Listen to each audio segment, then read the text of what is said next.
Good evening, ladies and gentlemen. Let's see, today's Thursday, February 16th, 2023. It's 7:30 p.m. We're here at the Newbury Municipal Offices in 12 Kent Way. This is the Zoning Board of Appeals. I'm Eric Spahn, I'm the chair. We have Chrissy Dupre, who's our excellent administrative assistant. We have Martha Taylor, who's our excellent town planner. Michelle Weidler, who is an associate member of the board. Jack Kelly, who's a member of the board. And we have Larry Murphy, who's on the planning board and is our liaison from the planning board to the ZBA. So, Jack, you want to read the first one? Or you want me to? No, where am I reading? Keep going. 80 Northern Boulevard. Yep. 80 Al Ward, 80 Northern Boulevard. The applicant is requesting a special permit / finding for relief from section 97-4D5C02, upward extension of the Newbury zoning bylaws, and any other permit relief as may be required under the town of Newbury zoning bylaws to allow the proposed use project in order to renovate the existing non-conforming single-family dwelling on the lot with an increase in height on the property located at 80 Northern Boulevard, Plum Island, Mass. Plum Island, Newbury, Mass. 1951, Assessor's Map U03, Lot 181. This is a continued public hearing from January 19th. We received a continuance request from the applicant to continue the hearing until the next regularly scheduled meeting. Project would like to be continued until March 16th, 2023. So we have an email correspondence to Chrissy, to the board. That's why this is written into the agenda. And so they're asking for a continuance to March 16th, which is the third Thursday of the month, right? Yes. And we'll just confirm that for you. So it's our regular scheduled meeting. It's March 16th, 2023 at 7:30. So is there a motion to continue? I move to make a motion to continue. Is there a second? Second. All those in favor? Aye. Aye. Okay, so you read the second one. Before you read the second one, I will say that previously this is a continuation of a previous hearing. And with that, with the three-member board, Mario Carnevale is our third member and Michelle is associate member. Mario cannot make it tonight for family matters. Michelle did sit in on the first hearing, and so we're going to ask Michelle to sit in as a voting member. We have a three-member board, 3 votes, typically unanimous vote. So Michelle will be a sitting voting member. And with that, should this be continued and Mario is back, Mario will then sit out and Michelle will continue on as a voting member. So if that's clear, we can continue. Very good. Salvatore and Andrea Russello, 16 Green Street.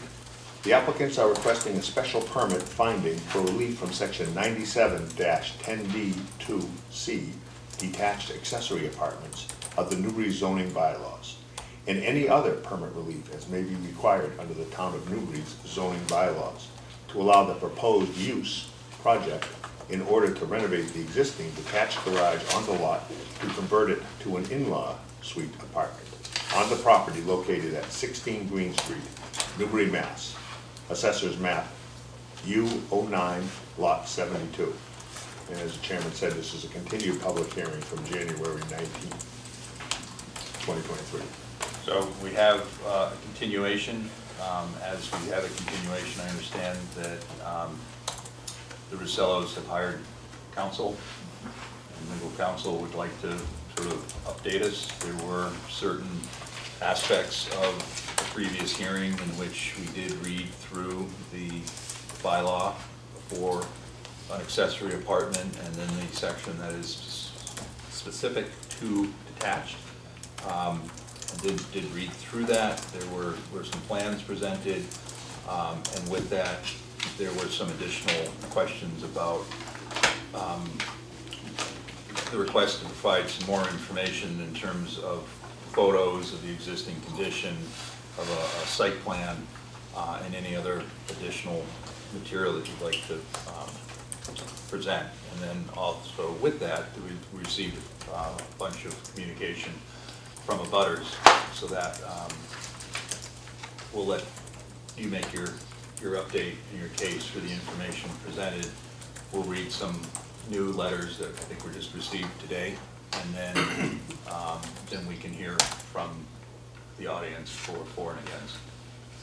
So if you would. Yes, thank you, Mr. Chairman. Mr. Chairman, members of the board, good evening. Douglas DeShane from Finneran and Nicholson representing the Russellos.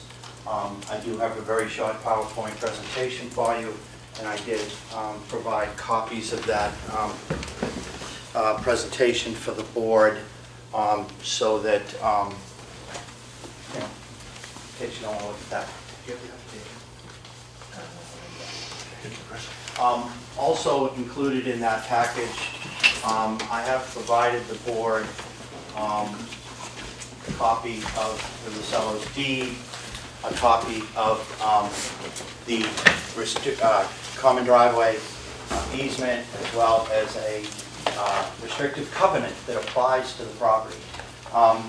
As you know, and as you stated, Mr. Chairman, I was not here representing the Russellos at the first meeting.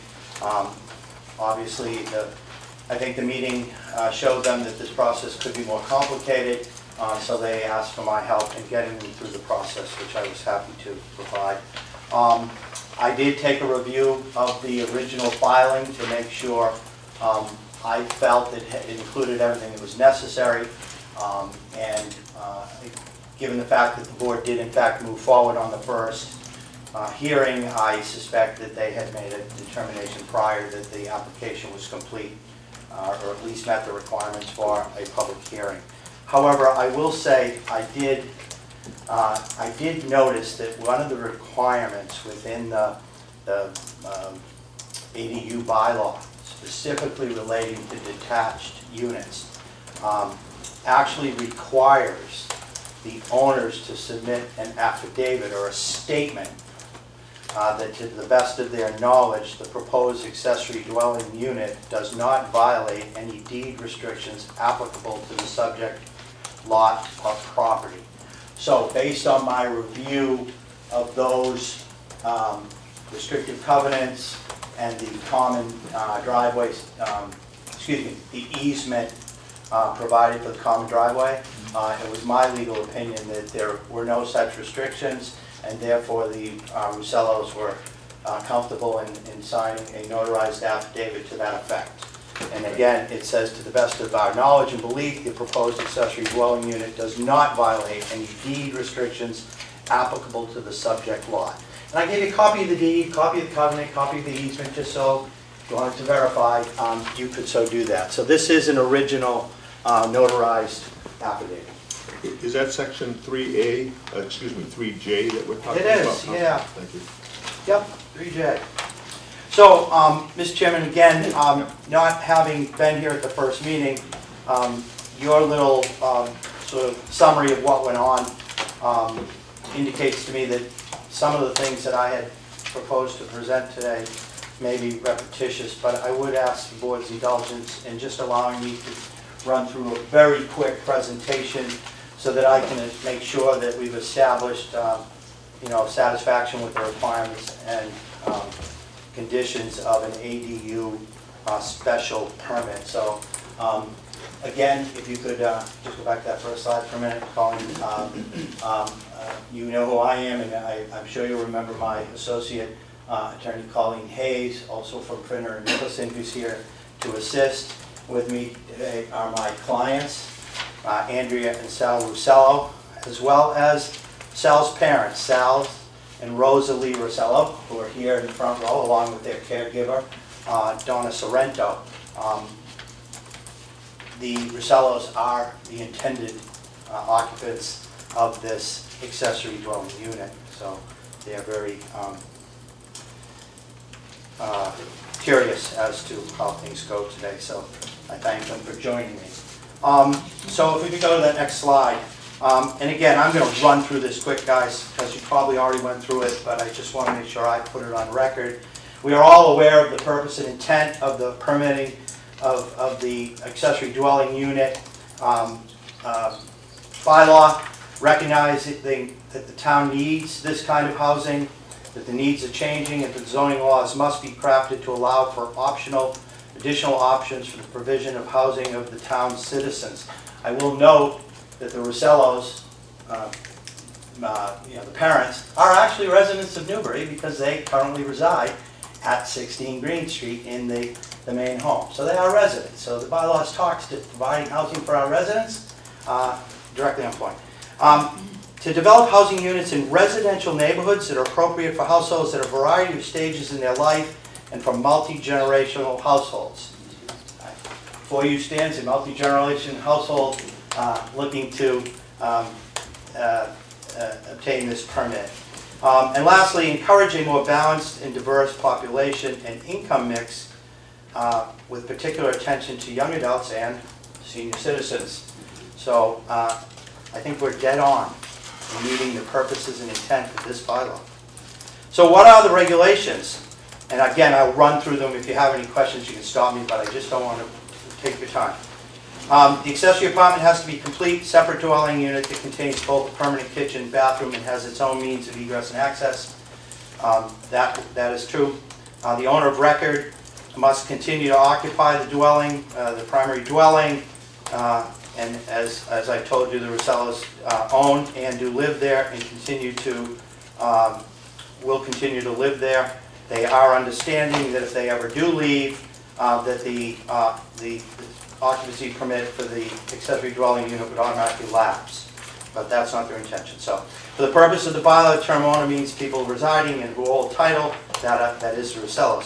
The gross floor interior of the dwelling must be at least 1,600 square feet. The Rosellos home is 5734, so they more than meet that requirement. And then with respect to the allowed size of the accessory dwelling, it is the lesser of either 35% of the main dwelling, which in our case would be 35% of 5734 is about just over 2,000 square feet. However, the bylaw says it can be the greater of that or 1,000 feet. Excuse me, it must be the lesser of the two. So we are held to the 1,000-foot requirement. We are proposing an ADU of 950 square feet, so we meet that one. Not more than one accessory apartment may be created on the lot, and there should be no more than 2 dwelling units in the structure, and no more than 2 dwelling units on the lot. We're not proposing to add any additional structures to the lot, and technically we would have no more than 2 dwelling units on the lot if the permit is granted. There should be no borders or lodgers within either unit. There are none. An accessory apartment may not have more than 2 bedrooms. We are proposing 2. And the total number of bedrooms and the accessory dwelling unit may not exceed the capacity of the permitted septic system per Title V. My clients will have to do an upgrade to the system. They have had that upgrade designed, but they are not going to apply for the permit or actually do the upgrade until, of course, we know that we have the permit to do the ADU. And of course, I would suspect, as I've seen in most cases, that a board will condition an ADU permit on, them upgrading and meeting all Board of Health requirements before they can occupy, so that we do meet that. We shall not violate any deed restrictions, and we have to provide a notarized statement to that effect, and I've just done that. And again, I've given you copies of all those so you can double check me. Utilities such as water, gas, and electric will be extensions of the existing utilities. That is what we're anticipating. The utilities come off the main street. They come right up onto the lot. We're just going to tap in there for the ADU unit. And a minimum of 1 parking space shall be required, and they shall be located so that both the principal dwelling unit and the accessory apartment shall have at least 1 parking space with direct and unimpeded access. So we need 2 for our primary dwelling, 1 for the ADU. We actually have 3 garage spots, so that's satisfying. But in addition to that, we have 8 other spots directly adjacent and next to, in close proximity to the proposed ADU and the house. We have a plethora of parking. So, and again, the garage itself satisfies the parking requirement. In our particular case, the ADU, as is required, is for residential use only within a residential zone. The garage structure is a pre-existing conforming structure. We are not proposing any exterior changes to that garage. We're not changing the lighting, we're not changing the siding, we are just building out the inside of the existing structure. We're not raising the roof, okay? We will not exasperate any conditions that affect the health, safety, and general welfare of the inhabitants of Newbury or our neighbors. It's a single-family residential use. We're not, the occupancy of the ADU unit will not have any effect on health, safety, and general welfare of anyone. We will not impact the ability to secure safety from fire, flood, and panic and other dangers. You may see I'm using some of the POD requirements because they're very strict, and I thought if I could apply them here, it's even better showing that we're satisfying the requirements here for a special permit. We're not negatively impacting the provision of light or air to the neighboring properties. Again, we're not expanding or extending the height of the existing garage to do this, so what's there today will remain in the future. So as far as provision of light and air to the neighbors. We're not going to create overcrowding on undue concentration of the population because in the first instance, my client's parents live on the site now, so we're actually not changing the concentration of the population. But I want to address that a little bit because you know, somebody might say, well, technically you're adding to the ability for, you know, 2 more people to live there. But, you know, the Rosellas have a 5-bedroom home. And there could be legally, you know, at least 10 people living there. So, you know, the addition of the ADU apartment is not giving us the ability to have more people on the site than we could now. It just so happens they don't have 10 people living there. They just have themselves, their children, and their in-laws. So, you know, to say that this will create overcrowding is I just don't see how that would apply. We're not negatively impacting the provision of transportation, water, sewer, drainage, schools, parks, anything else. I mean, you know, we're going to have 2 Newbury residents living here that, you know, I don't think they're going to impact any of those municipal services or provisions. We're not going to generate excess noise or light. This is going to be a residential use, so my clients won't generate any more noise than everyone else generates that lives in a home. And certainly we're not going to create any light impacts because we're not changing the exterior lights of the garage as they are today. And I don't think there has been any complaints or arguments that the existing lighting is excessive or a detriment. And we will certainly preserve the taxes for the town of Newbury. In fact, we're going to increase taxes because if and when this is built, I suspect my client's property value will go up, and therefore the taxes will go up as well. So, you know, in terms of special permit criteria, you know, I think we meet this, and in fact, I think the fact that we meet all of the requirements under the ADU bylaw, that in itself says that we meet the criteria for obtaining that permit, right? They set out the standard to obtain the permit. You have to have all these things. We do. So it would be hard pressed to say, but you meeting the law is going to create, you know, undue detrimental effects. In fact, I would argue just the opposite. The fact that we are meeting all the law says that we're not creating detrimental effects. So, what I think has made this process complicated for my clients is the fact that we do have a number of neighbors who have concerns. Okay?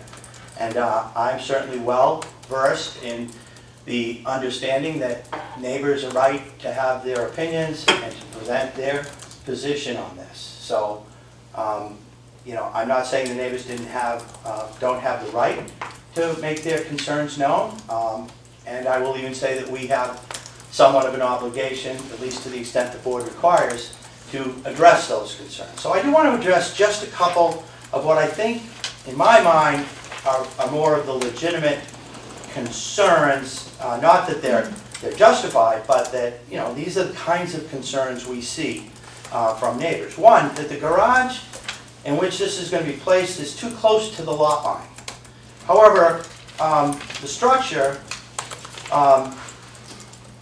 we have shown that it's 10.5 feet from the back line, which meets the standard. But even if it wasn't, if it turns out that it's only 10 or 9.9, that would only make this garage a pre-existing non-conforming structure because it has existed on the lot in excess of 10 years. In fact, we believe many more than that, but you know, we can definitely establish the 10-year minimum. And as we all know, a building that has been in place for 10 years, with or without a building permit, once that 10 years expires without any challenge to it, that structure is considered,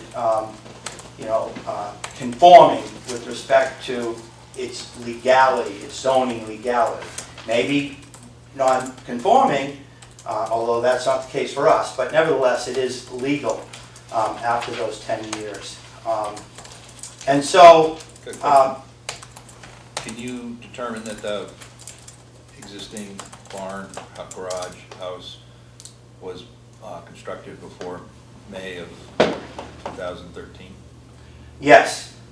Is there In fact, we've all done a deep dive trying to find the building, the building file. And as we all know, for some reason, there's been difficulty finding it, and for various reasons. But we do have evidence that it's been there at least since 2006, Okay. which is far in excess of 2008 was the survey here. right. So still gets us 10. It gets us 12, 14, 15. Sorry, lawyers not great at math. So, I think the neighbors can be comfortable that we're not too close to the lot line. And even if we were, we're legally too close, but we're not. So, the use of the common driveway will become overburdened. As I said, the Rosellas parents currently live at 16 Green Street. They don't drive, but you could say that whatever use of the common driveway they have today will just continue when they move over. And therefore there'd be no increase in the use of the common driveway or additional parties using the common driveway. Further, as I said, as a 5-bedroom home, legal occupancy could be up to 10 people or more. So, they can move all these people in there that would have cars and driving, and that wouldn't be prohibited. So I don't think you can say that the approval of the ADU will suddenly cause an overburdening of the common drive. And there, of course, I think that one of the bigger concerns is that the accessory apartment will create privacy concerns. My clients are very comfortable that there is adequate screening already in place, and other than at winter months, the mature existing vegetation separating the properties is full and provides all with the privacy to enjoy their properties. The reason we mention the winter is because I understand that the neighbor who has the concerns about the privacy aspect has a pool in their backyard, and there's thought that, oh boy, people are going to be able to look down into our pool. Well, quite frankly, you could do that from the garage today, but it's doubtful that they'll be using their pool in the winter when some of the leaves are gone. So I don't think there's a concern, that there's a legitimate concern. And additionally, I want to point out that the ADU, and please correct me if I'm wrong, guys, the ADU apartment, in meeting all of the setbacks, there's only proposed to be one window that exists on that gable end of the garage that faces the neighbor. So there's one existing window that's going to continue to be there. So again, people could be in the garage today looking out the window. So I don't think we are going to impose on anyone's privacy concerns. So in summary, the proposed dwelling unit is certainly consistent with the purpose and intent of the ADU bylaws which the citizens of this town passed in order to encourage exactly what my clients are trying to do. Our proposal meets all of that zoning criteria under the ADU, that A through L, we meet them all, every single one of them. And as you know, we will be required to construct the ADU with meeting all applicable building and Board of Health regulations, including the upgrade to the septic before occupancy permit could be granted to the ADU unit. And again, you know, I don't think the board would ever expect anyone to go out and do the upgrade to the system before applying for the permit. That could be a financial disaster.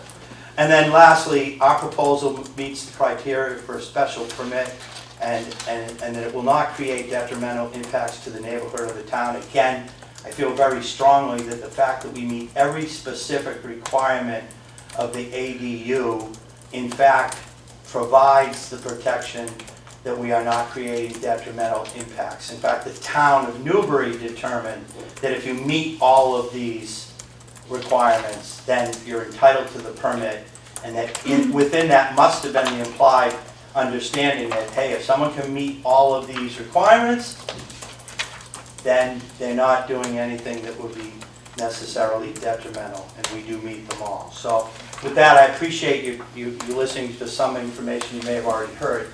But at this point, I am prepared to answer any of the questions that the board has. I will reiterate the fact that we did provide a supplemental filing to the board a week in advance of this meeting. And that supplemental filing was intended to meet, Mr. Chairman, the very questions that you guys asked at the last meeting. I think you wanted pictures showing the screening, and there were a few other requirements, but we provided them all in the supplemental filing. So I'm happy to answer any questions about the supplemental filing. And then, of course, if the board or neighbors want me to answer any questions relating to their concerns, I'm happy to do so. So with that, Mr. Chairman, I'll stop talking for a few minutes. Thank you. Appreciate that. So as we move on, we have some additional information that Christine, these are additional letters that were not. They were received after the last hearing. Okay. So we received copies of these by email, Yes, but they haven't been read in No, the they haven't record. been read. Great. Okay. So Michelle, we're going to share the reading tasks. If you would read these.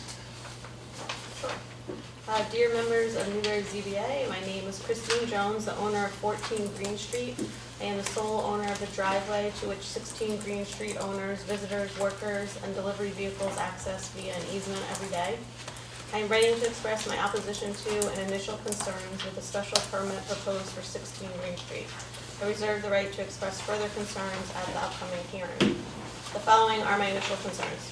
I believe strongly that granting the special permit will be detrimental to the safety, privacy, property values, and character of Newbury's historic Upper Green neighborhood. One chief concern is safety. This morning, Lieutenant Grant of the Newbury Fire Department expressed his grave concern at the prospect of adding a third dwelling to 14 and 16 Green Street. He acknowledged from his smoke inspection of 16 Green that the driveway is very narrow, only 9 feet wide in some spots, and there's not enough room for emergency vehicles to navigate safely and effectively in an emergency situation. Secondly, my family's privacy will be adversely impacted with the proposed special permit. Currently, 16 Green Street, a 5,735 square foot home on a 1.16 acre grounds with a pool house and gardens, generates a great deal of driveway traffic. Landscapers, personal employees, delivery vehicles, and all manner of workers associated with a large estate are coming and going from the property throughout the day. The significant traffic amounts to frequent instances of visual and audible disturbance at 14 Green. Adding the already crowded space and additional dwelling, associated guests, delivery vehicles, will increase the amount of already heavy traffic in the driveway and the quiet dead-end street. Approval of this permit will also be injurious to all abutters. An additional third dwelling apartment jammed into the thickly settled single-family Upper Green neighborhood will diminish abutting property values. Sincerely, Christine Jones. Thank you. I would want to read. This is from Tom and Ellen Andrews, 24 Green Street, February 9th, 2023, to the Zoning Board of Appeals, Town of Newbury, Mass. As a resident of the Town of Newbury for nearly 15 years and as a resident of Green Street for for 50 years, sorry, and a resident of Green Street for 30 years, I have seen many changes in our town, some good and not so good. We have in the past required space to build in order to preserve our rural character.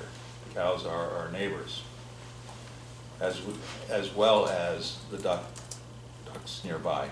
I find it quite a stretch to allow a full apartment to be built on an existing lot that has a shared driveway, an in-law apartment notwithstanding the increase of vehicular traffic caused by an apartment that will have no deeded restrictions.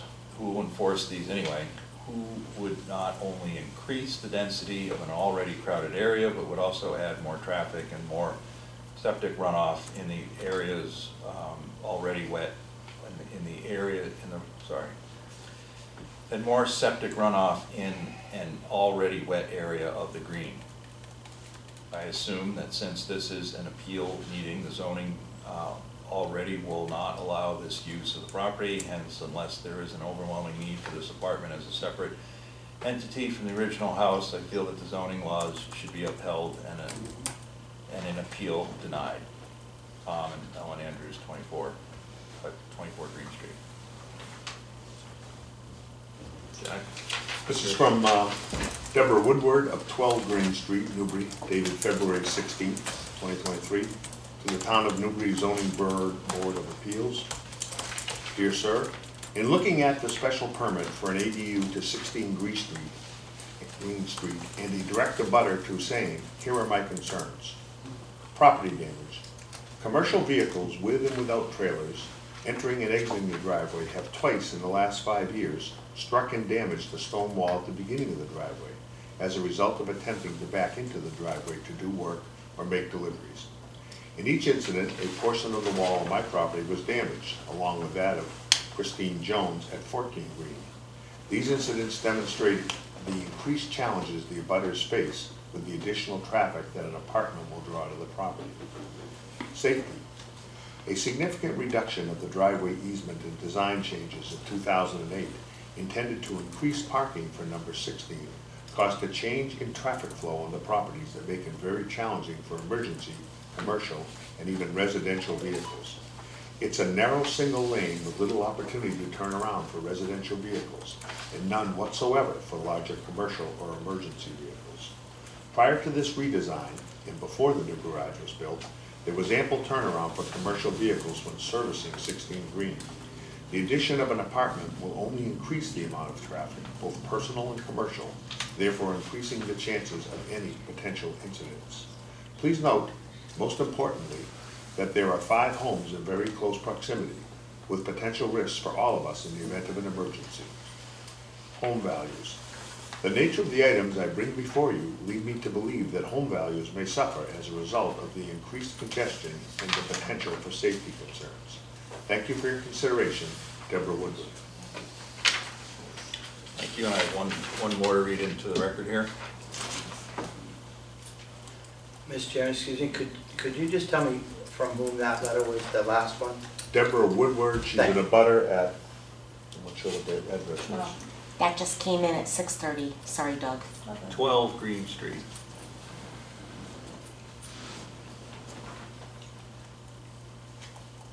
Okay, thank you very much. So this is inspectional services reaching out to Keith Grant, Fire Prevention, Town of Newbury. Keith Grant, firefighter who has the duty of fire prevention, replied to Inspectional Services Department, Peter Bennett, our building inspector. He copied Doug Jarvin Jr., who's our fire chief in Newbury. And he says, hi Chrissy, so communication was directed back to Chrissy. And just put some, so here's, I'll just read what it says. I did not speak to her, so I'm not exactly sure, but maybe, I'm not sure who Keith did not speak to. Christine, I think. I'm not sure. Who says that did speak? I did not speak to her. When zoning and planning board makes a determination, we follow 527. I'll add that I believe that's NFPA, which is the National Fire Prevention Code, Part 527. If there are any violations to the state code or to MGL 148, Massachusetts General Law, Chapter 148, we make sure that they are corrected prior to approval. If zoning or planning, take no action on, and the property remains listed as a 1 or 2 family, then there is more leniency that would be allowed on the project to go forward. When Christine contacted me, I did not have any plans or scope of what was to be done. I did tell her that the existing common driveway is nowhere near large enough to accommodate fire apparatus from either assessing either property. I told her that when it comes before the fire department, I would have to review 527 CMR and 184. Since speaking to her, I'm still unaware of the exact scope of the work to be done. I understand that the zoning and planning board have an upcoming meetings to discuss the matter, but until they make a final determination, I have no say or plans to review. Therefore, I cannot say for sure if it will be approved or not. Keith Grant. So those are the additional new correspondence read into the record. All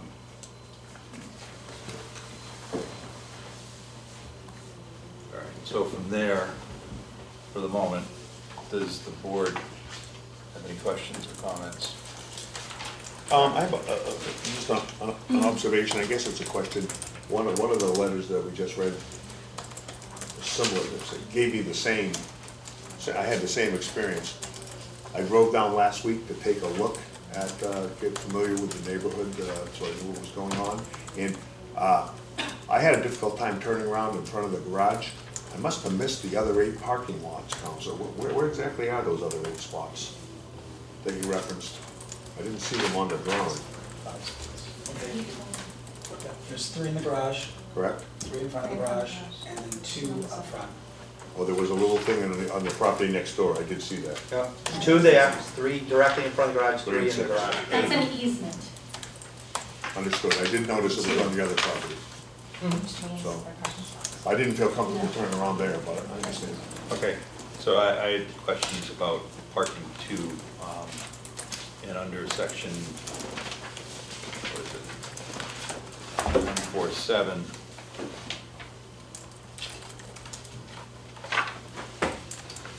What section are we for? Where's parking? 949,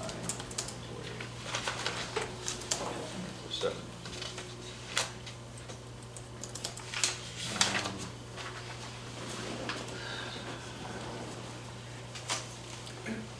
So Chapter 94:7, Chapter 7 is parking. It goes through parking of purpose, applicability, access, parking and loading. It talks about the purpose, it talks about access, and then it talks about, Section D talks about parking and for 1 and 2 family dwellings. Before that, so 97-7C, access, says driveways for single or 2 family residents shall have a minimum width of 9 feet, period. Under section D, parking, 1 and 2 family residential parking, a minimum space of 8 feet by 18 feet shall be provided for each vehicle. B, required minimum parking spaces. Type of residence, 1 and 2 family, 2 per dwelling unit, accessory apartment, 1 per unit. So that would total, as previously presented to the board, that 3 spaces minimum are needed for a 1 or 2 family plus an accessory apartment, and the 9 feet. We have not run up against or had applications which have come back to us that have been rejected by the fire department when submitting for a building permit. Right. Since the process here is you're appealing zoning to have the use of an accessory apartment, the special permit is for the use of that. Anything that has to deal with the building code Anything that has to do with the fire code is up to the building inspector and the fire. And so we have jurisdiction over our purview, and then if we have an issue, or if we want to make sure, say something goes through, we put conditions on that are clear and obvious that, you know, just because we grant you a special permit for use, doesn't mean you're gonna get a building permit, because you have to submit the proper drawing and meet all the building codes for constructability of your building. That happens a lot also with Conservation Commission. You did submit a septic plan that I saw you were looking at earlier. That shows that you have a proposed update to meet Title V. We talked about driveway,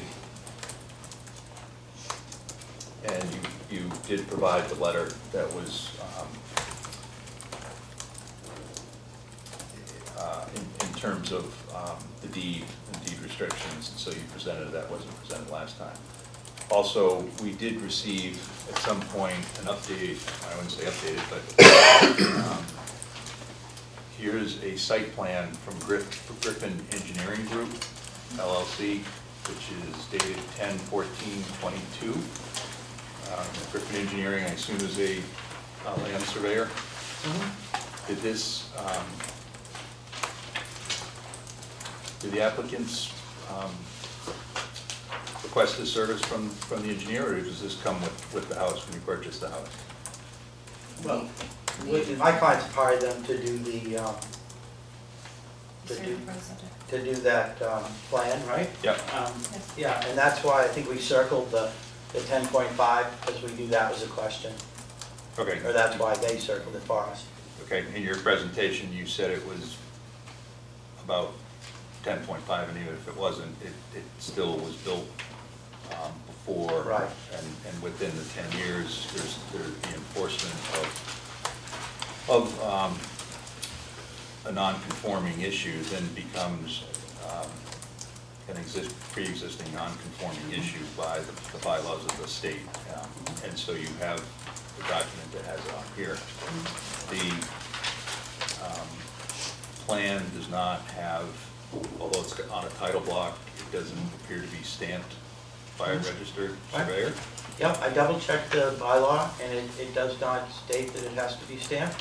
And of course, as you know, what we generally do is we get that draft from the surveyor or the engineer, and we provide it to the board. And if in the course of the permitting process we have to make any changes, we'll make those changes. And of course, typically it would be a condition of approval that we have to submit a final stamped plan for the board's records, and we would intend, we intend to do that. If there are any changes that the board will require, I'll have them done, and they will stamp that plan and submit it in satisfaction of that requirement. That is now a standard condition of the board, of anything that's granted, that any changes whatsoever from the documentation that's submitted that is instantly voted on, requires you to resubmit back to the board. I understand. Michelle, do you have any? I didn't drive up your driveway, so the only thing I had a question about was some of these photos. Can you just, there's these three I can see, these are the garage and the sign. These three photos, can you just tell me where I'm standing and what I'm looking at? Okay. Just real quick. That's great. Can I approach you? Yeah, sure. Okay, so, I'm gonna need a little help. So am I correct with the bars here? That's a neighbor's pool? Is that right? Yes. Their pool house? No, that's right. This is the neighbor's pool house, or little, Yeah, so you're, I know where the, right? I'm standing here, looking there. you're standing right at the corner, right here of the driveway. Looking there. This way. So that little shed's right there. Okay, so this picture, that is the neighbor's pool So this and is the neighbor's behind pool house, and it was taken from the garage structure looking that way. it. Okay. I think the other ones are good now. Okay, I think great. that's enough. Yep. Yeah. Thanks. I think we tried to just give you a circular view all around the existing garage.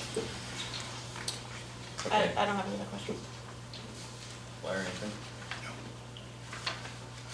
All right, so with that, I'd like to ask if there's anybody in the audience that would like to speak in favor of the project.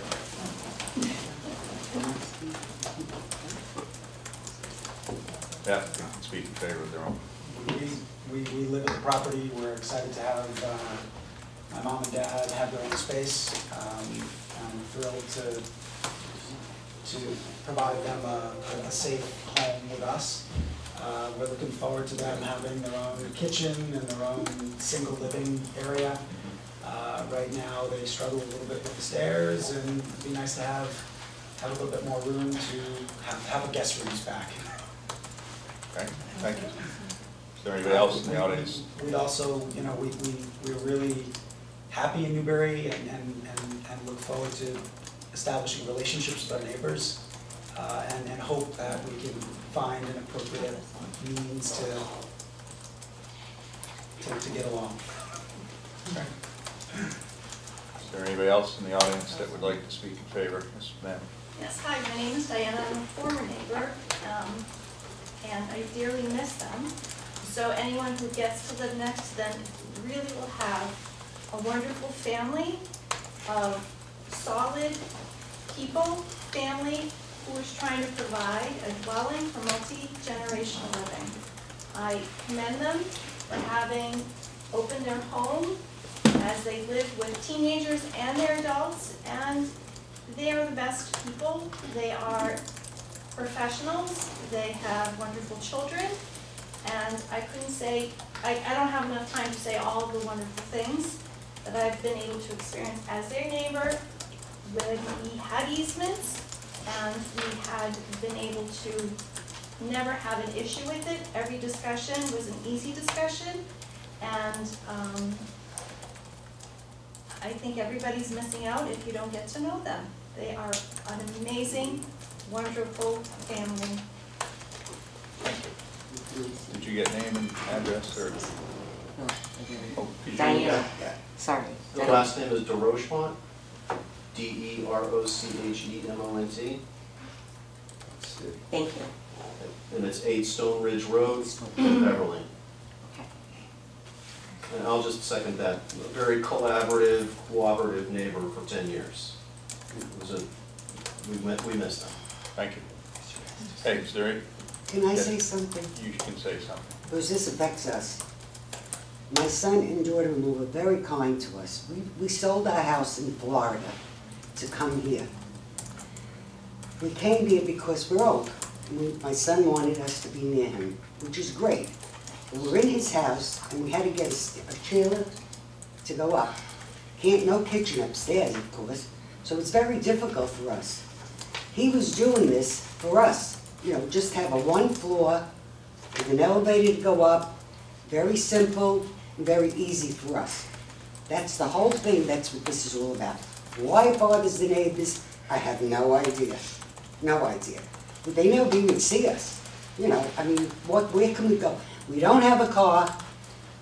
If what they plan to do with that, it's a family apartment.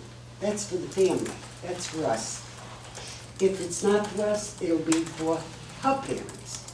So it's never gonna be sold, it's never gonna be rented. I don't know what the people are worried about, I really don't. I really don't. It's making it very hard for us. Appreciate your comments.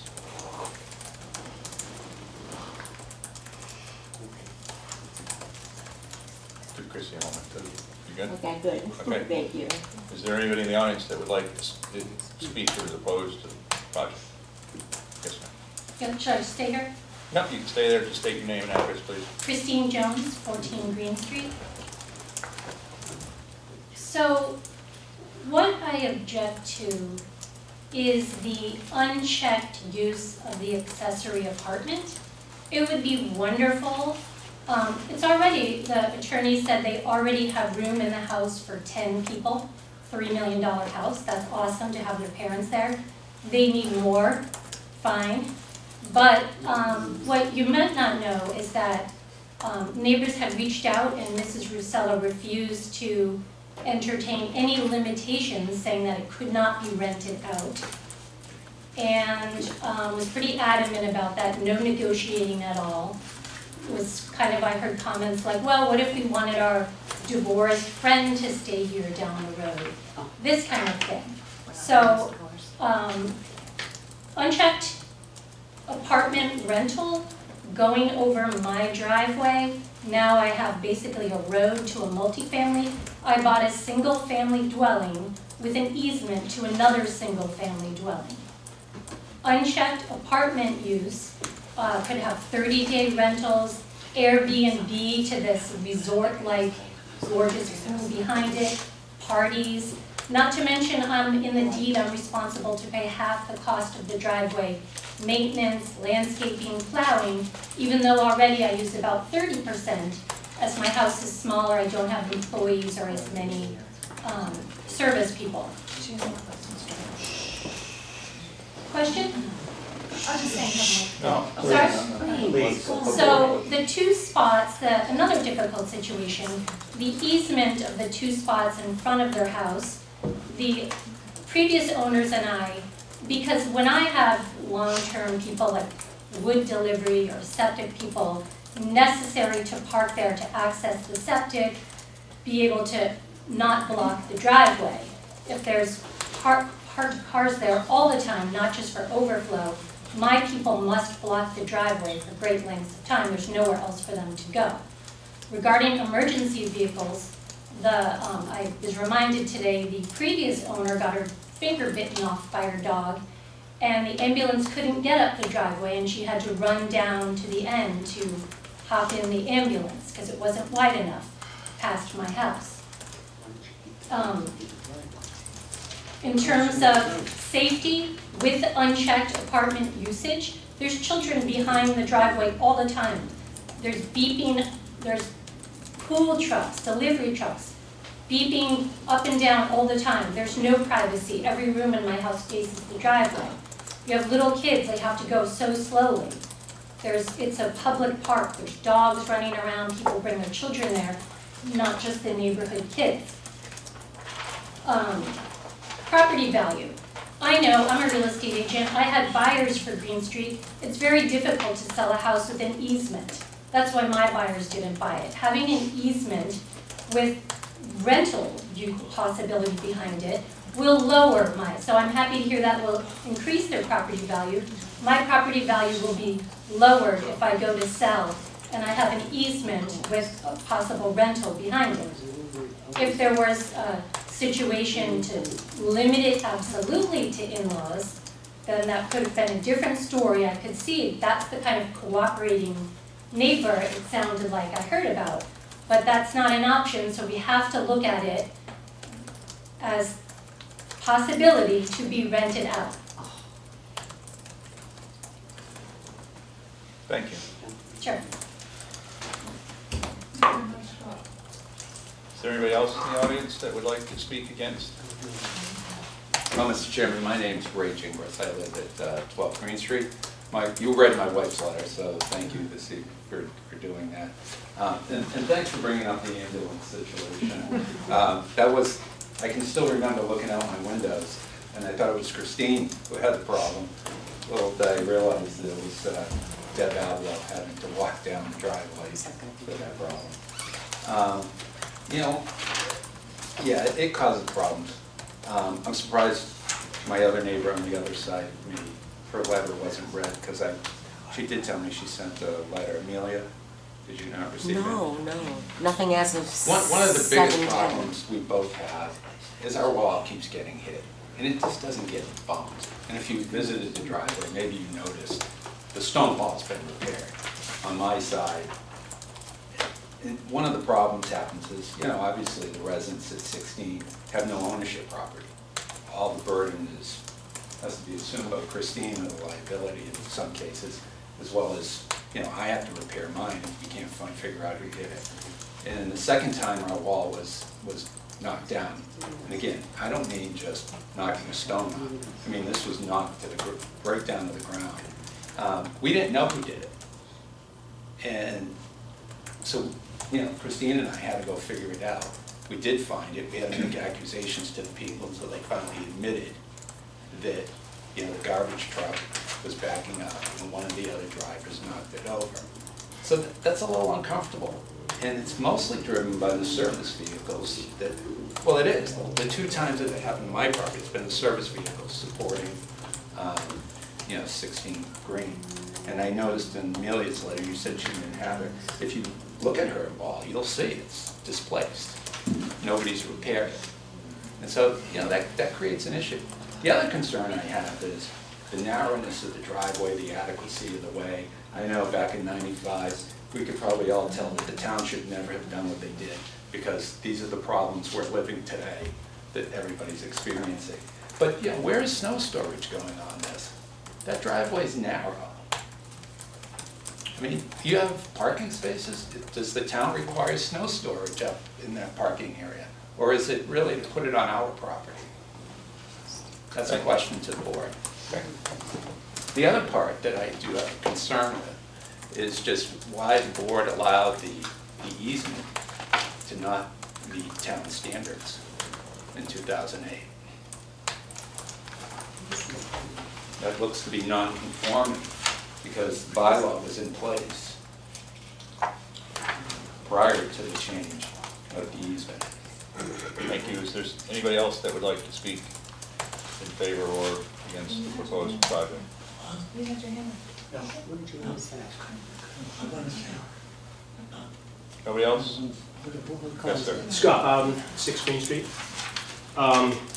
Looking into some of, obviously what's been going on there, one of the concerns that I had, and the attorney had addressed part of it, was, so I guess we have a pre-existing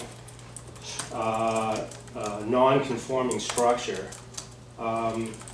that I looked into, and Al Clifford, who was the builder that built this, never pulled a permit for, right? So, and as the letter of the law, I guess, explains, and the attorney explained it, if no one's complained over a period of time, then the building remains a non-conforming structure.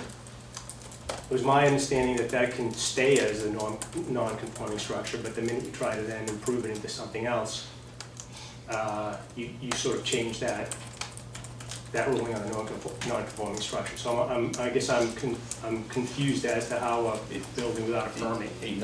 A pre-existing non-conforming structure, then has by right the rights applied to it to zoning. So the ability to enforce lapses after the 10-year period per the state statute. Now,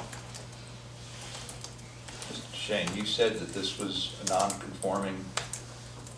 And what I presented to you was that we have a survey that says we are 10.5 feet, making us conforming. But a question was raised by a neighbor that they felt we were non-conforming. And so I just explained to the board that while we are conforming, as per our plan, even if we were non-conforming, we have the right to get the ADU permit. So at the moment, for the information that's been submitted on a survey by an engineering company, there's nothing that says that that structure is non-conforming, even if there's not a building permit for it. If the setback is greater than 10 feet, they have a lot that's greater than the 40,000 square feet. They meet the dimensional criteria. It's a garage with an attic space in it, and they have a home. So They have a garage. they have a garage. Oh, they have a home on the property with a garage, is what I meant to say. Right. So, as of the moment, we don't have a non-conforming, and we don't have a pre-existing non-conforming condition of which something else is being applied or might be applied to. Thank you for that. Okay. Is there anybody else in the audience? I have more. Okay.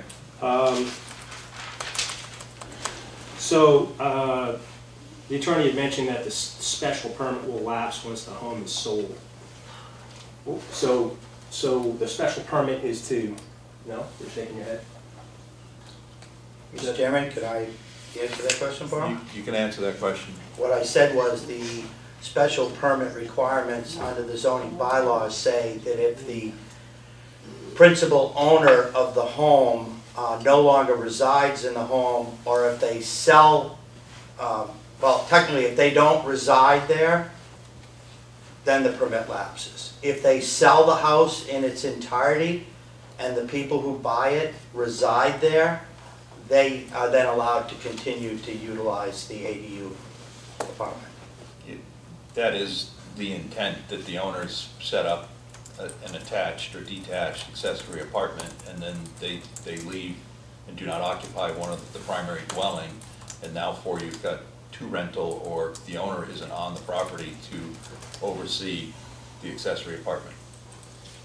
So as it stands right now, this isn't about an in-law apartment, I know it is for the short term, but it's essentially to have a full apartment that can be rented to whomever at any moment in time. It can be rented to a long-term rental. There is a section in here about short-term or transient Orders and lodgers and We don't have any intent to rent. boarders and lodgers, so it's not on a short-term rental basis. It's an apartment that's meant to be lived in, occupied year-round by the people. So I mean, so I understand, and I think, you know, my first instincts upon receiving the letter was that that's wonderful. We've all gone through the situation of having parents and having to, you know, deal with aged parents, and if we had the good fortune of having a home that was big enough to be able to put an in-law apartment in, great.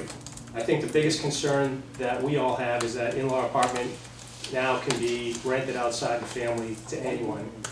And from what I had overheard at the last meeting, it was because they had the right to do that. And I'm not so sure they have a right because they're trying to get a special permit.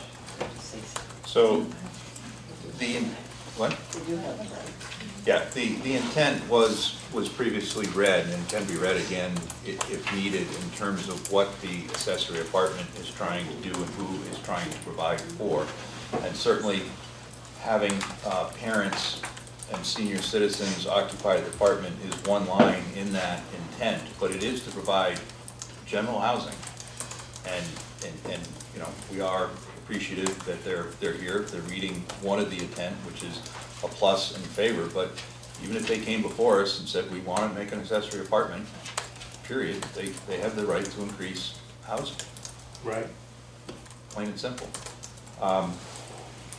Is it any other comments or questions from you? Last thing, yeah. On the list of compliances, when the attorney was reading through them, there's one that says will not impact the ability to secure safety from fire, flood, panic, and other dangers. I think we've kind of illustrated the fact that that driveway is going to be difficult to secure safety from fire, flood, panic, and other dangers. That's just my statement. Understood, and maybe I'll comment on that. So in terms of myself checking and reading and not just asking the applicant to make the argument for themselves, the 9-foot driveway, there are lots of conditions throughout the town. The town of Newbury does not, and it is the building inspector's position, and he has the authority to go around and check on zoning. We do not ask the building inspector to drive around and try to call out everybody on zoning issues. Understanding the lot, and the lot was divided, and Green Street being a very favorable place on the Upper Green to live, we do have planning department, we do have subdivision requirements. That is not our purview. We're dealing with what's existing, and we hear what you say. I would ask that for some of the issues like snow, like we don't have a bylaw that specifically says that.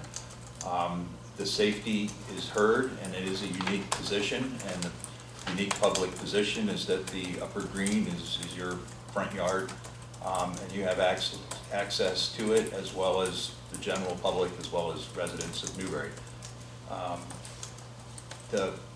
And I believe that most of the people, and you can correct me if I'm wrong, but in terms of the applicant and some of the adjacent neighbors, have all recently bought their houses with the deeds and easements in effect at the time that they bought them. So you bought into that situation and that property configuration. I did not check but nor have I heard or has anybody brought, other than the dog biting incident, anything from the police department or the fire department for any major past grievances. And the thing about the ambulance, I know, I have a 9-foot driveway, and the ambulance backed up my driveway last year. So I can just say to that they do what they want to do, and typically what the fire department will say is they don't want to back into or up something that they can't get out of quickly.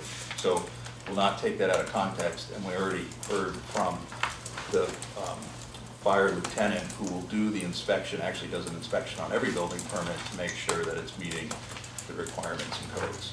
So again, the building department will do their building code, and the fire department receives it as well. To answer that question. I do,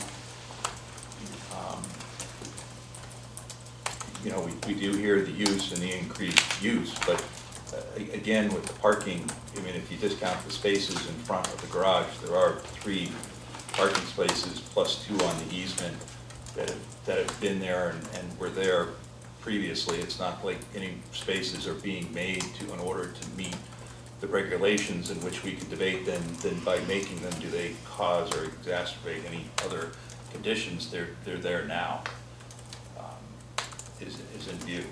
And as we started the first hearing with some people in the audience, but not everybody in the audience, it was simply put, let's just read through the zoning requirements and go through every single item that's allowed.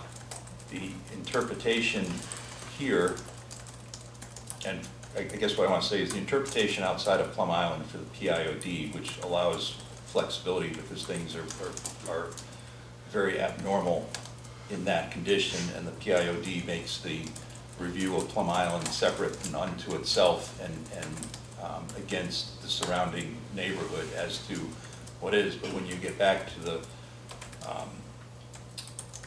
the main part off of Plum Island, the zoning is pretty straightforward in terms of lot size and in terms of setback.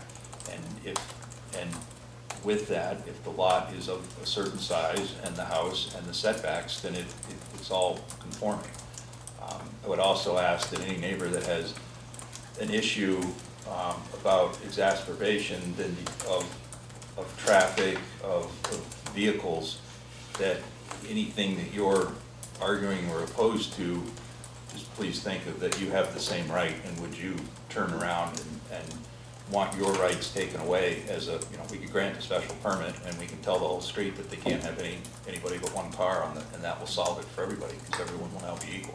That's not what we do, but I'm just asking you to think of others, and if you have a right and you're protecting your future right on your property, then, and they have the right to do it, you have the equal right to do it.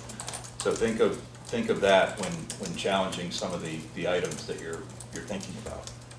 I would say at the moment, without a further final discussion from the board, that if an applicant can show and prove out that all the conditions of the bylaw are met,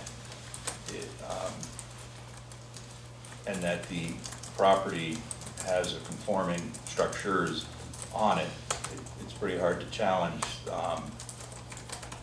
or deny the ability for them to have the accessory apartment. So we heard about snow removal, and certainly if the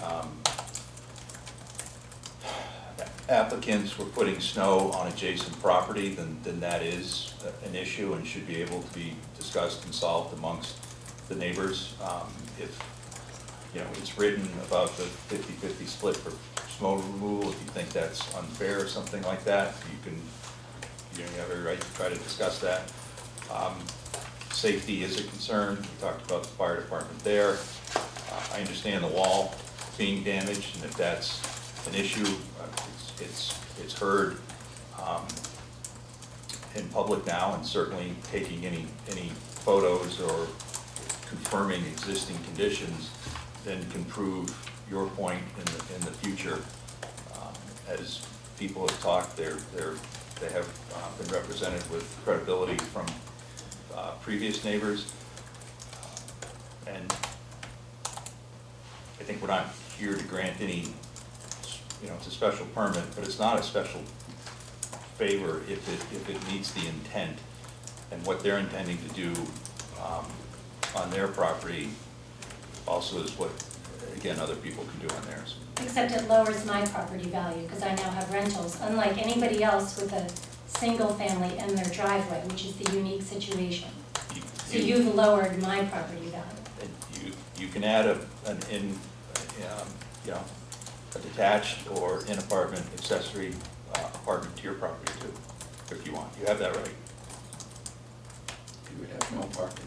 I know I could do a lot of things, which I may in the future, but I'm just saying, Right, so you have the right to do them in the future, it, and I think and you would have to the meet fire everything chief told me here. the driveway would have to be widened. I would have to improve it, Ray would have to give part of his driveway, and Amelia would have to give part of hers. And again, if the special permit was granted, if in review by the building inspector and by the fire department deemed a different condition was needed because of either building code or fire code, they have to review and approve or check the box as part of being granted a building permit. Understood. So that, and, you know, just continuously comes up, and a lot of times it seems like we're deflecting a lot of stuff, but it's not in our ability or authority to do. Certainly, if a motion was made and passed, and with the concerns heard, certainly things of confirming Title V, confirming that the Board of Health has signed off, inspectional services, and the fire department, any changes whatsoever to any plans that are submitted would need to come back for any permit. We've improved ourselves over the last year to have that specifically written into decisions to make sure that what is presented, what is agreed upon, it ends up in the final product, and there's no switch or change-overs or things happening. And water, we share a water main, do they have to also kind of put their input, because it broke and we had to dig up the driveway and it's going to be increased? So you have an easement agreement, and we're not debating the easement agreement other than... For one house. For, I have an easement for 16 Green, single family. for yours. No, That's the it's same. my driveway, they have an easement. Right, so it's your house, and Yeah. your property has, in the past, granted an easement over your But property. when the water main breaks, I'm paying 50%. You see, That, you know, that doesn't strike you as, well, you bought the house, you bought the property, and you either With one created the family. agreement, or you bought the house with the easement, so you knew full fair well. enough. What's the appeal process, should it be granted? You have, if there's a decision that's made and filed with the town clerk, there's 21 days to appeal? Okay, 20 days to appeal. thank you. And if you appeal, then you go to land court, and you can make an argument as to what you deem,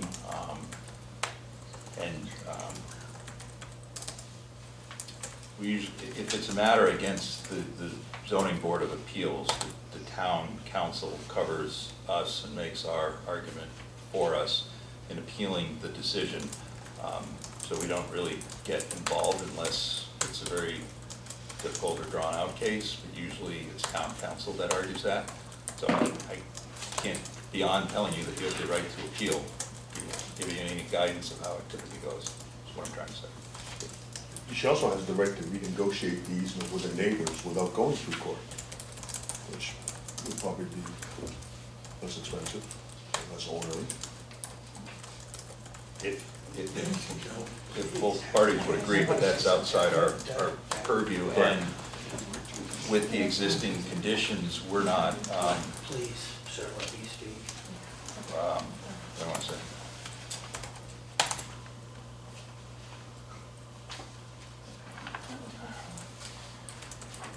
We take what's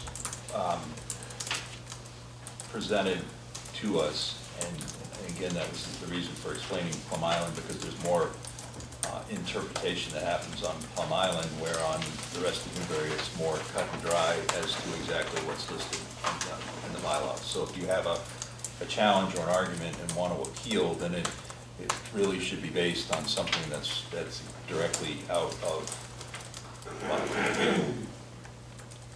sorry, I'm trying to think of how to say that. Arbitrary and capricious. Hmm? Arbitrary and capricious.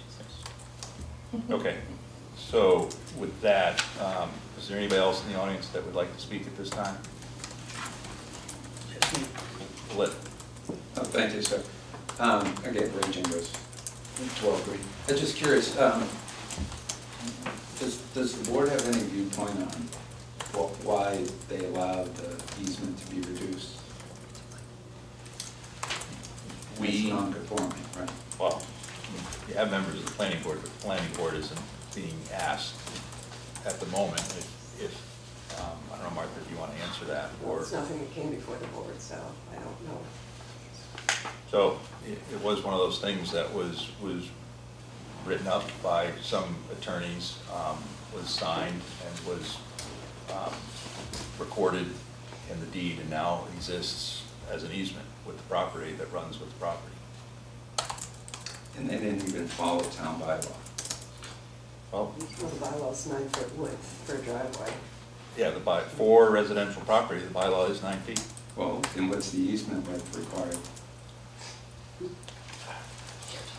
How is this Jermaine? I don't know that the easement has, if the driveway's 9 feet, then the easement can be whatever agreement is made. It could be a 9-foot easement, or it could be a 20-foot easement with a 9-foot driveway. I think you have language in the town bylaw regarding common driveway and design.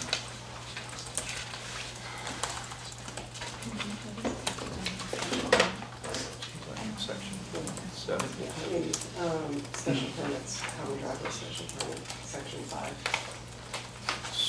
Design standards, I think it's 4B. But I don't know, I don't know when this situation was created.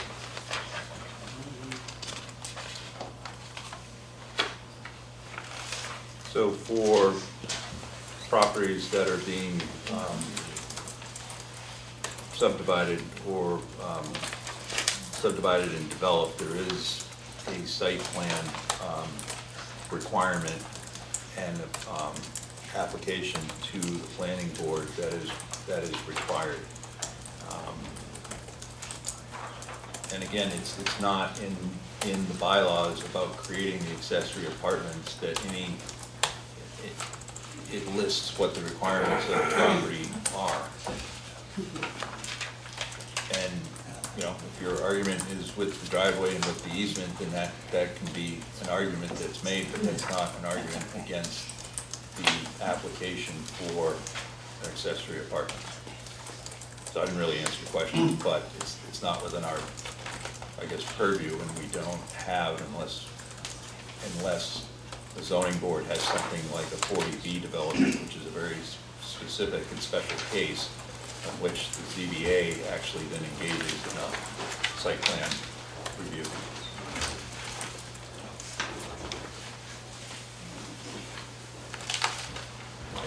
We haven't had any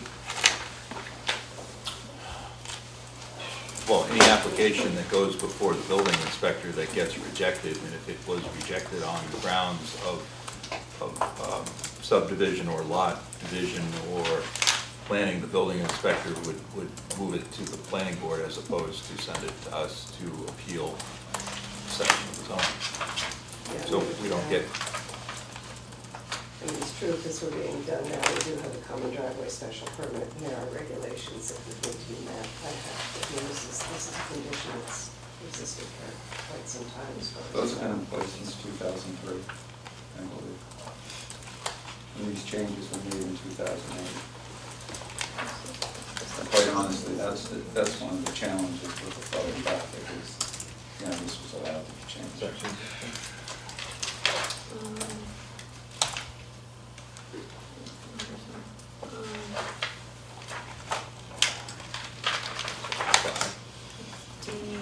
You're looking for common driveways? Yeah. Yeah, I have it right there. It's 97-5D. So that's 16-foot width and 33-foot easement. Yeah. But, It's not wide enough. I mean, town council would have to opine on I don't know if, what I'm saying is, I don't know that an easement can be pre-existing non-conforming. An easement is an easement that's been agreed to, submitted and recorded as part of the property, and I'm not sure that there is a bylaw that says that every easement has to be submitted to the town.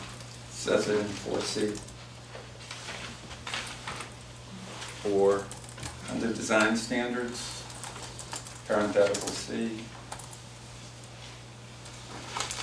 says town council shall review and approve. Mr. Chairman, could you just clarify for me what regulations we're now looking at? Are we looking at the common driveway, special permit requirements that say you have to submit the proposed easement for review by town council? Is that the section that we are now discussing? Could you just clarify that for me, please? that is 97-5D, common driveways by special permit only. Okay, so again, with all due respect, Mr. Chairman, we're not here seeking a special permit for a common driveway. We're well aware of the requirements if we were doing that. We're talking about an existing easement, which the town has no say in whether an easement is pre-existing, non-conforming. There's no such thing. However, the town does have a say when a common driveway is proposed, okay? And you know, this house has been here since the early 1900s, so I suspect there has historically been a driveway of some kind, whether it was common or otherwise, there. And at some point, when the planning board did approve the subdivision of these properties or the establishment of this common driveway, the person would have had to have received a special permit. You know, so that's not our issue. True, and so section D, point 1, last sentence, it is not the intent of the bylaw to subvert any subdivision regulations, but to offer an opinion to the installation of individual driveways. So we do have an existing condition that we're acting on. We do have a deed that was an easement that was recorded that runs with the property.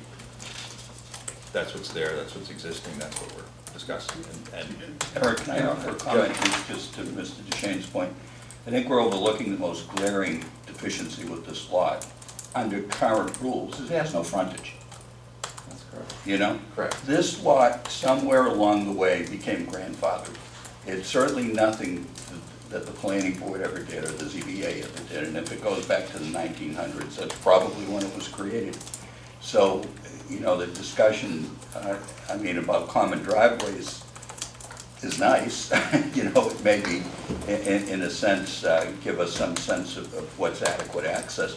But this access is in existence. This lot is in existence. And it would never be approved today, to be blunt about it. This would never come before the planning board and get approval. But it's been in existence since 1900. I think the member, 1938. you know, puts it well. It's really about adequacy of access, and that the changes made at that time eliminated the prior easement that was in place for, I believe, over 50 years, that was there, and had an easement that was nearly 100 feet wide. I don't know, have no idea what the history of this property is. It's all in the registry. So the house is existing, the driveway is existing, the easement is existing, it all has functioned up into this. The addition of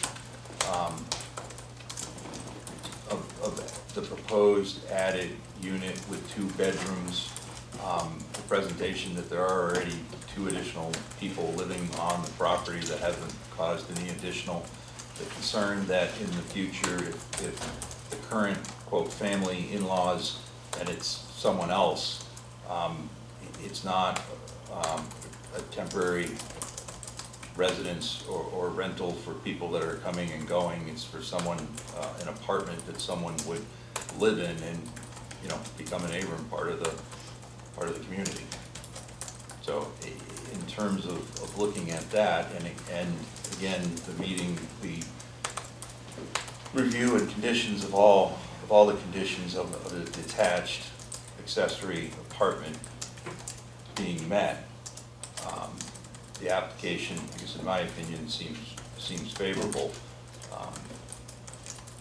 as it stands and as it's presented with the information that we have. Oh, I know in Newburyport with clients, I have as a minimum frontage to have a accessory apartment or multifamily. Is that not the case in Newbury? It does not, no, we do not have a regulation or stipulation. It talks about lot size. It talks about the utilities. It talks about the ownership. It talks about the primary dwelling and the owners occupying one or the other. I mean, in this case, in any case, the owners could choose themselves to move into the apartment and they could rent out their house, but they're still occupying the property, and as the owners, they have the purview to make sure their renter and their assets are maintained because they're on the property. Well, Mr. Chairman, I just, thanks for your time and all the members. I mean, I don't think adequacy of access has been addressed by anybody here today. And I think as a butters, we've experienced challenges with it. I think Martha, I had spoken to you at one time. I mean, years ago, they should never have used the A&R process to create the lot. It withstands, it doesn't meet the state minimum of 20 feet.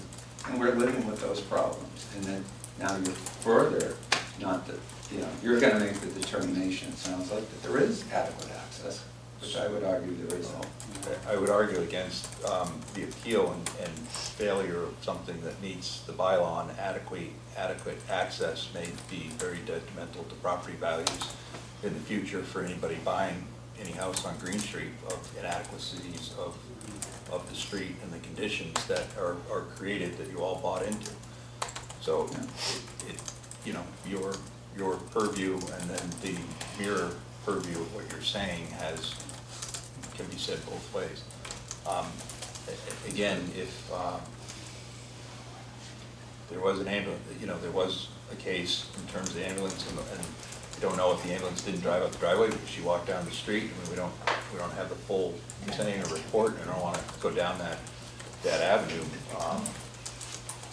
But we don't have in the letter or any discussions, and the fire lieutenant inspector who actually wrote back did not convey beyond Green Street or other instances on Green Street as examples of the conditions of safety. And he may well in the future, but he hasn't now. So, any last points of discussion before the board deliberates? If I could, Mr. Chairman, I will be brief. I'm just going to respond to a couple of the claims by the neighbors, only because they went to the central question of whether we in fact meet the bylaw.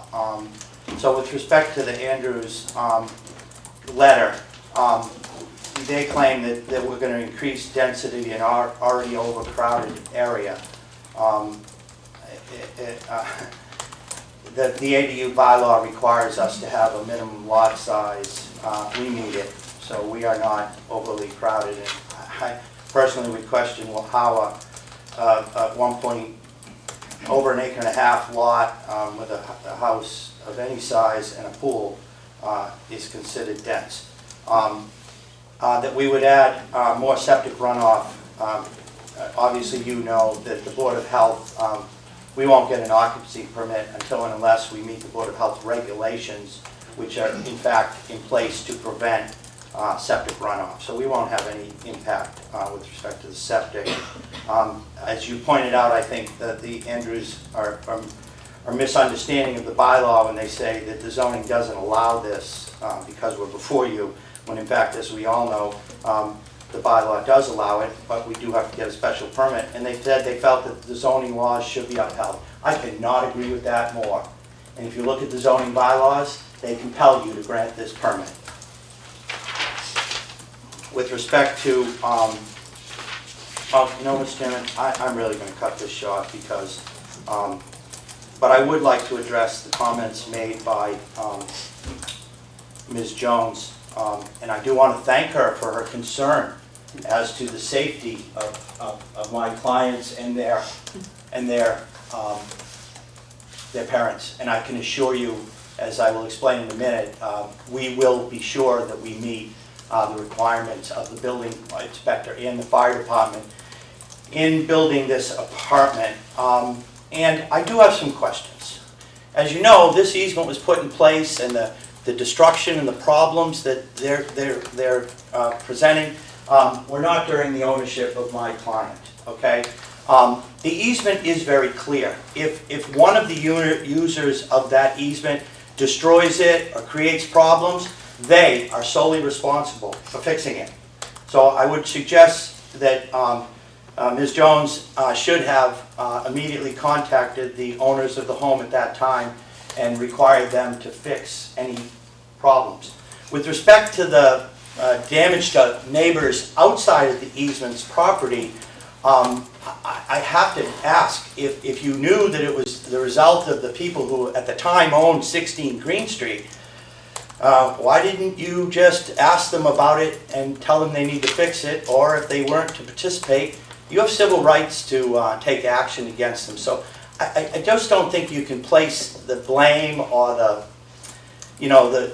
cause of those incidents on my client. But the biggest thing I want to say is with respect to the adequacy of this driveway. I actually went and met with the fire department, with the chief, with the lieutenant. Martha Taylor was kind enough to join us.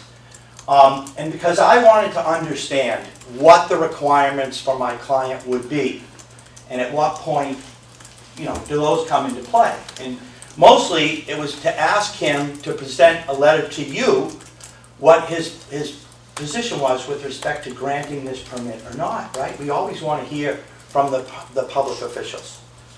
And what I learned, and I hope the neighbors consider this, there is going to be a review whether or not the existing driveway meets the legal requirements for the construction of this ADU. It's not this board's responsibility, it's the fire department's.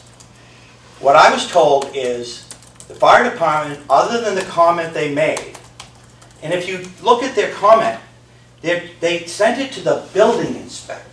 So when they speak to, when the zoning board makes the determination, we will follow CMR 527. If there are any violations of the state building code, we make sure they're corrected prior to approval. That isn't prior to your approval. It's prior to approval of the building permit. Because what I learned is if a permit is granted, we then have to file for a building permit. Immediately, that building permit is sent to the fire department for a determination of whether the change we're now making, i.e. adding another dwelling unit, a beta accessory dwelling unit, whether or not that addition requires an analysis, or they'll do the analysis under the state fire code and the National Fire Prevention Code to determine whether that existing driveway is adequate to meeting the laws now that it's going to have an in-law apartment.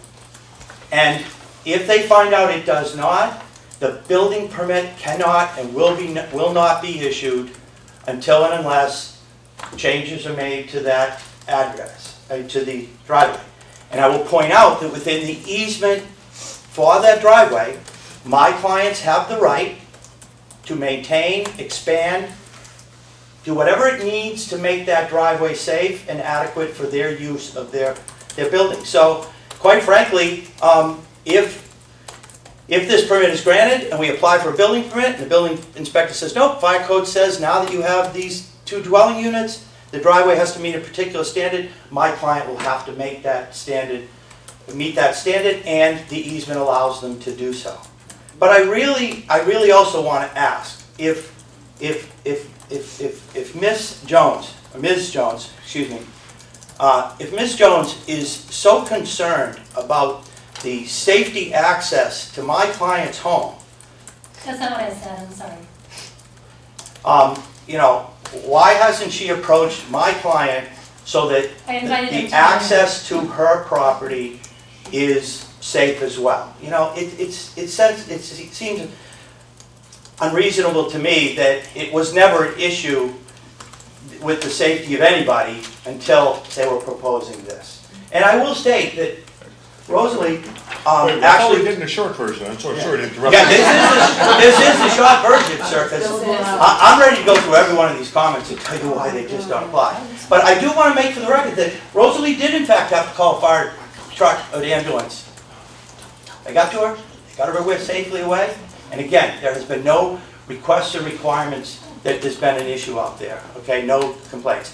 I'll leave you with the fact that we all know the fire department will not let this happen unless that driveway presents safe and adequate access. Thank you. All right. Any questions or any more additional comments? Any questions or additional comments? No, I think we've had a thorough hearing. Any discussion on it in terms of either favorability or not? Yeah, I would be in favor. Yeah, I think we've done a good job, everyone has done a good job of expressing that, particularly the chairman, that the problems with this all predate the current owners. It's a close neighborhood, easements are never popular. There's, not only is it a close neighborhood and a narrow driveway, there's hardscaping along both sides of it, which make it even more difficult. So there's a lot of issues. They can't really blame any of those. I don't really think the board, I think as we discussed at the first hearing, using the checklist approach, this one hits all the bases, you know, whether and I respect and understand the neighbors' concerns, but I don't think we have a lot of options to you know, I think it does what the bylaw requests. Okay. So I'm in favor. Is there a motion to be had? Do we have to discuss a motion? We need to discuss it, sure. Okay. So what I would propose that we draft a motion that is favorable for approval of the accessory apartment on the basis that it meets the requirements as listed in 97-10, section 5 for the detached, actually for section 1, 2, all sections but 4. That the Well, that's the attached one, okay. correct, the attachment. That conditions for the approval also must meet the Title V, past Title V, must meet the inspectional services and fire department's review for meeting all applicable state and national laws. That the submitted affidavit on the zoning is actually requested that it be submitted before the building permit and not actually to us, so we appreciate it being given to us. It is a condition of occupancy, so we'll note that that affidavit has been provided in advance of any building permit, and a building permit must be obtained in order. But that, I guess what I want to say is that it's specifically for the requirements of occupancy and not a condition of any granting of a special permit.